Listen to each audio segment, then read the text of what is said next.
Hello, good morning, everybody. Good morning, Facebook. Hello, and welcome to another episode of Tailored Tuesday. Tailored Tuesday. Happy Tuesday. I'm Nolan with the Tailored Realty team. And I'm Mike. And we are coming at you live. Today, what are we talking about today, Mike? We are going to be talking about comparable market analysis. So, a high-tech kind of conversation, I guess you could say. It just allows us agents, it's something, a CMA, a comparable market analysis, is something that us agents do to analyze the value of property.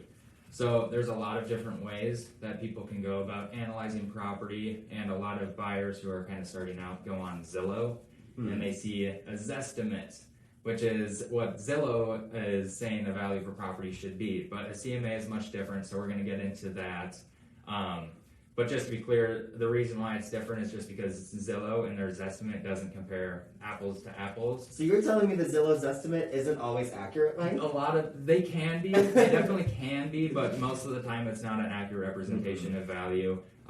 They just pull out averages, and it's not necessarily apples to apples, like I said, comparing like bedrooms to bedrooms, square footage to square footage, things like that. So with that, so we jump into how we go about doing CMAs. Yeah, so we run a CMA. So we do this for a couple different reasons.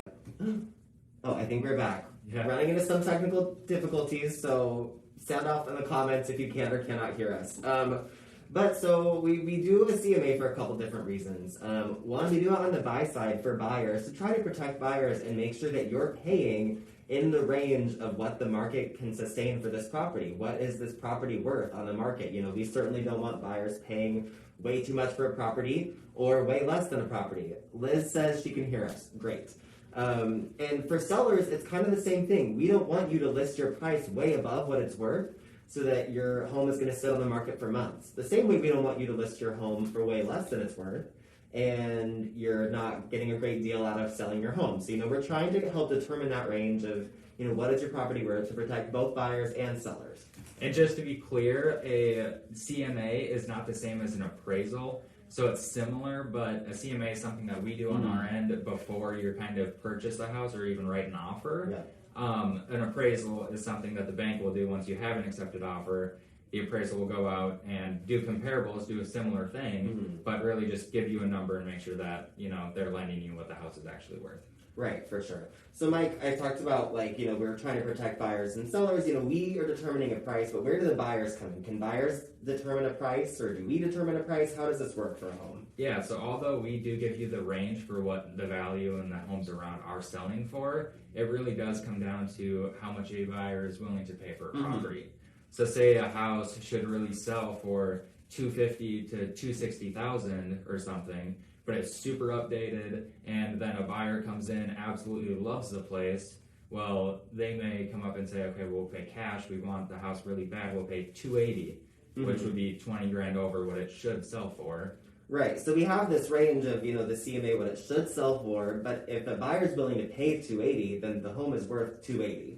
Right. So, we try to come up with these numbers, but there's certainly wiggle room, and the buyers help determine that market as well. Overall, it's a good baseline for, a starting point. And if we know your situation, like we were saying, if you're trying to sell in 2 years or something, you're going to want to make money in the 2 years when you go to sell. You're not going to want to overpay for a property now. For sure.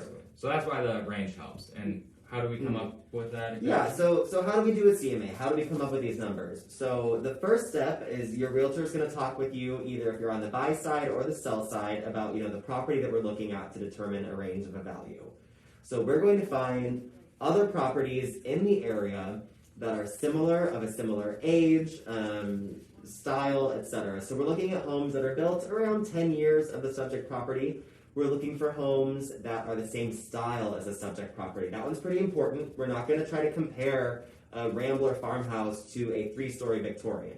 They're different homes, and they hit the market very differently. So we're looking at similar style homes. We're comparing bi-level splits to other bi-level splits in the area that have sold within the last 6 months, maybe up to 8 months or a year, but we try to stay under 6 months.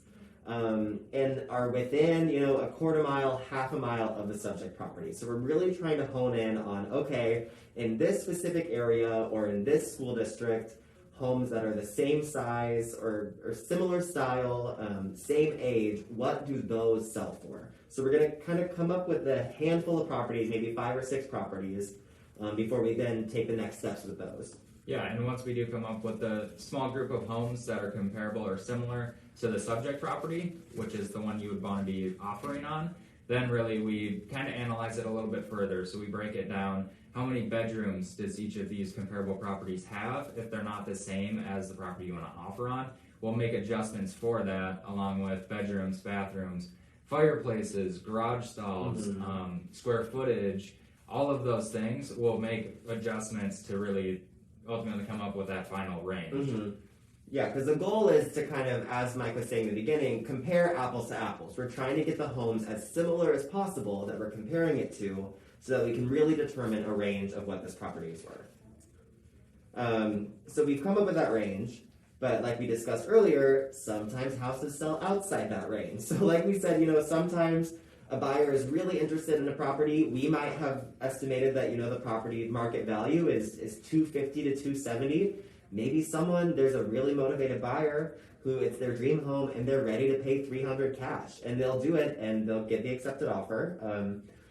Little caveat, you always want to make sure if you're way overpaying for a property that you're protecting yourself in case the appraisal comes in a lot lower, but that's a story for another video.